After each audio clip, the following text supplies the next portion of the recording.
This video is brought to you by Straight Goods News, Canada's alternative online news source. Visit straightgoods.ca.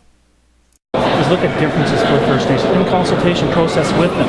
The Minister, for one, is going to, on a yearly basis, look at the legislation coming forward, which is obsolete, and make recommendations to get rid of portions of the outdated colonial and the Indian Act. In January, the Prime Minister said there's no grand scheme to unilaterally change the Indian Act. Is this not unilaterally changing it? No, I've been very forthcoming and very confirmed that the Prime Minister, I support the Conservative government and I support the principles that this government is doing. We're looking at tangible results for First Nations, trying to implement and get rid of the Colonial Act of 1876 that came into place. It was a policy that came into place. Now we're going to be looking at that back in 1876, is now to systematically try to get rid of outdated sections, such as allowing First Nations to apply their own bylaws without having to get ministerial approval. We're also looking at portions of the Act to let First Nations actually look after their land. They don't have to get ministerial approval to hunt or to farm.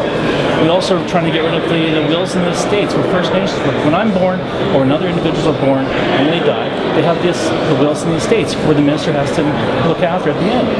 I'm also Have you consulted with anyone on this? I've talked to many chiefs, and everyone is under the impression they got to get rid of the Indian Act. Well, there's a lot of chiefs I've spoke to and actually sat down in my office during the campaigns. A lot of them say get rid of the Indian Act. And I think one of the biggest things is looking at the bylaws, which will actually add a lot of benefit for First Nation leaders. Having worked on the RCMP and having to enforce some of these laws, dating back, I thought they were quite obsolete and cumbersome, where it takes about 2 to 3 years for a bylaw just to get approached.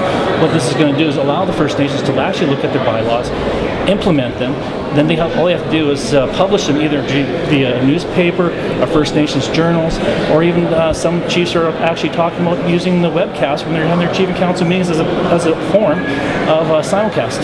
So do you have a lot of support for this yet? There has been a lot of interest and support from First Nation leaders, and hopefully bills are coming out now to talk about this type of members bill.